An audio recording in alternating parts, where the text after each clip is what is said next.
എന്തു പറ്റിയടാ? എനിക്കൊന്നും അറിയില്ല. പണം അപഹരിക്കാനുള്ള ശ്രമമായിരുന്നു ഈ ആക്രമണത്തിന് പിന്നിലെന്ന് സംശയിക്കാം, അല്ലേ ഡോക്ടർ? ഹേയ്, ശ്രീധരനെ രക്ഷപ്പെടുത്തി തക്ക സമയത്ത് ആശുപത്രിയിൽ എത്തിച്ചാൽ പണമടങ്ങിയ ബാഗ് കാഷ്വാലിറ്റിയിൽ ഏൽപ്പിച്ചിട്ടുണ്ട്. ആരാണ് അയാൾ? പുറത്ത് നിപ്പുണ്ട്. ഹലോ, നീ ആ പുത്തേഴത്തെ കാര്യസ്ഥനല്ലേ?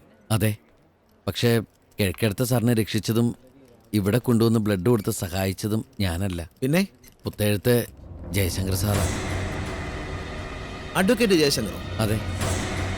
അയാളെന്തിനാ ശ്രീധരേട്ടനെ? ഒരിക്കല് സഹോദരങ്ങളെപ്പോലെ കഴിഞ്ഞിരുന്ന കുടുംബങ്ങളല്ലേ സാർ. എത്ര ശത്രുത പുറത്തു കാണിച്ചാലും ഉള്ളിൻ്റെ ഉള്ളില് ആ സഹോദര സ്നേഹം കാണാതിരിക്കുമോ? അതുകൊണ്ടാണല്ലോ ബന്ധുക്കൾ എത്തിയതിനു ശേഷമേ ആശുപത്രി വിട്ടു പോകാൻ പാടുള്ളൂ എന്നും പറഞ്ഞ് എന്നെ പറഞ്ഞേൽപ്പിച്ചിട്ട് പോയത്.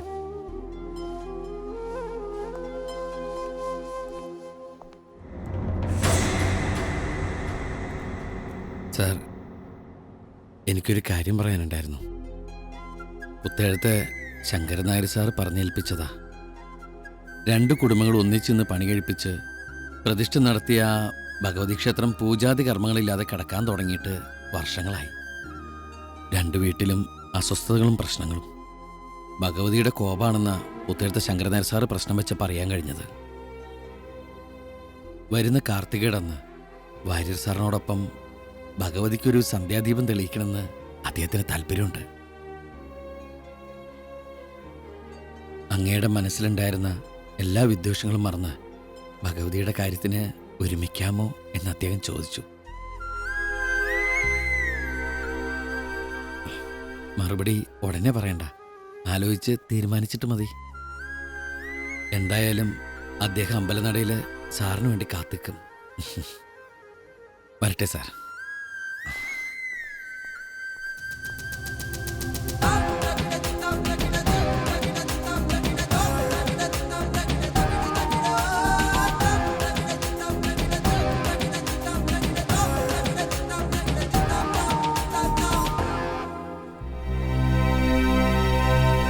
തെങ്ങിന് തടം എടുക്കണ്ട.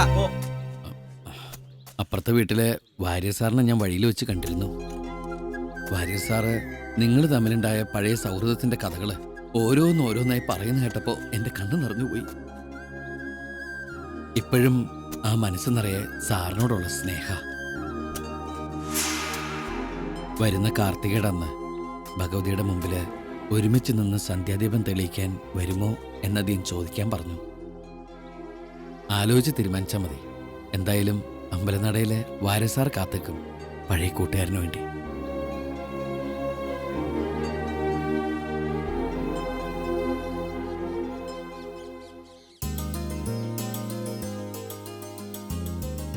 ഇന്ന് തൃക്കാർത്തിക.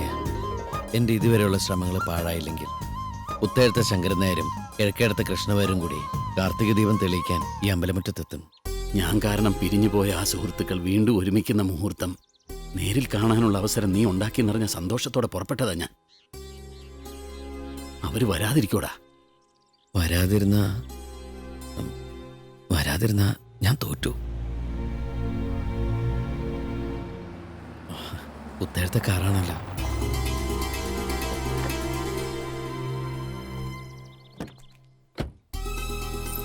കൂടെ ഏതാടാ പെങ്കൊച്ച്? ശ്രീബാല, മാധവേട്ടന്റെ മോളാ. ഓ, ഈ കാർന്നൂർ എവിടെ പോയാലും ബോബന് മോളിലെ പട്ടിയെ പോലെ ഈ കുട്ടി ഉണ്ടാവും. പുത്തേഴത്തെ കാർന്നൂര് വന്നിട്ട് അച്ഛൻ വന്നില്ലെങ്കിൽ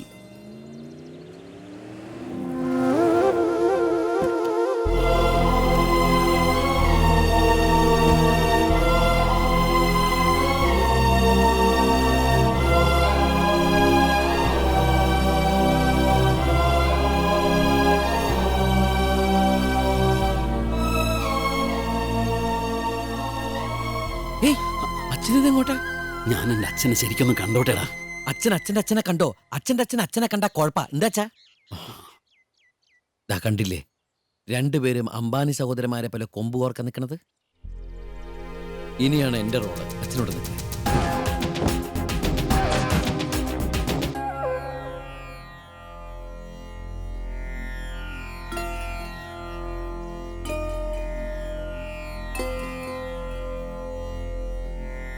എല്ലാ വിദ്വേഷങ്ങളും മറന്ന് രണ്ടാളും കൂടി ഈ കാർത്തിക ദീപം ആ കൽവിളക്കിലും തെളിയിച്ചാട്ടെ.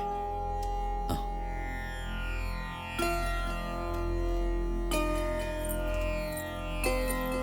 ഏയ്, ബാല ഇവിടെ നിന്നാ മതി. അവിടെ അവര് രണ്ടാളും മാത്രം മതി.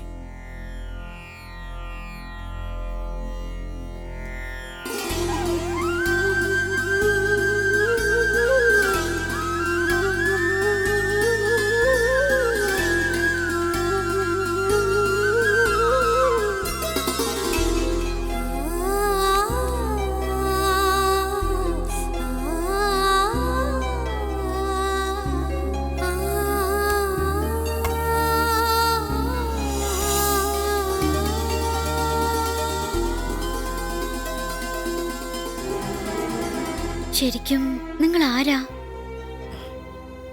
എനിക്കല്ലല്ലോ ഇവിടെ പ്രസക്തി, ദാ അവർക്ക്. ഇങ്ങനൊരു അസുലഭ മുഹൂർത്തം എനിക്കിവിടെ ഒരുക്കാൻ കഴിഞ്ഞത് അവരുടെ ഉള്ളിൻ്റെ ഉള്ളിലെ നന്മയും സ്നേഹവും കാരണം. ബാല സ്നേഹബന്ധങ്ങളെ മാനിക്കുന്ന ഒരു നല്ല കുട്ടിയാണെന്നാണ് എൻ്റെ വിശ്വാസം. ഈ വിവരം മറ്റാരും അറിയരുത്.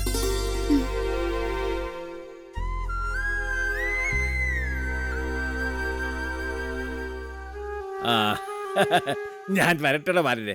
ശങ്കരനാരെ ചെല്ല്, നമുക്ക് വീണ്ടും കാണാം. കാണണം. ഓ ആ വാ മോളെ.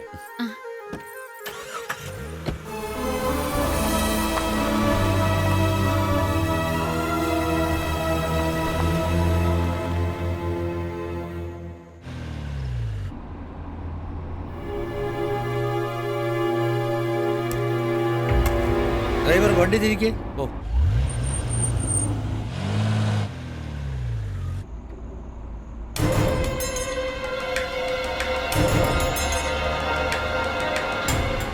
നിർത്ത്.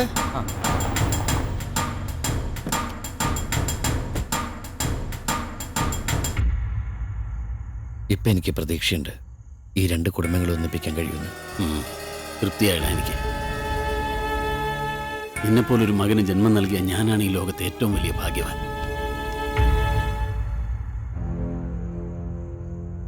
അച്ഛൻ ഇനി നാട്ടിലെത്തേണ്ടത് കിഴക്കേടത്തെ തറവാടിന്റെ മുറ്റത്ത് കാലൂത്താനായിരിക്കണം.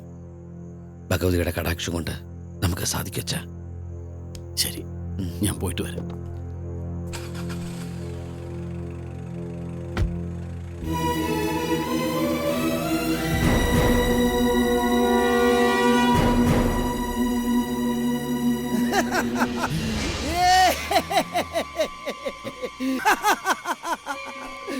പണ്ടിവിടുന്ന് ഒളിച്ചോടിപ്പോയ കിടക്കേടത്തെ രാജന്റെ മകനാണല്ലേ നീ? നിന്റെ ലക്ഷ്യം രണ്ട് കുടുംബങ്ങളെ തമ്മിൽ ഒരുമിപ്പിക്കുക എന്നതാണല്ലേ? അതെ കുമാരൻ, ഞാൻ ഈ രഹസ്യം ആദ്യം പുത്തേഴത്ത് പറയണോ അതോ കിഴക്കേടത്ത് പറയണോ? ഞെട്ടിപ്പിക്കുന്ന രഹസ്യം കിട്ടി.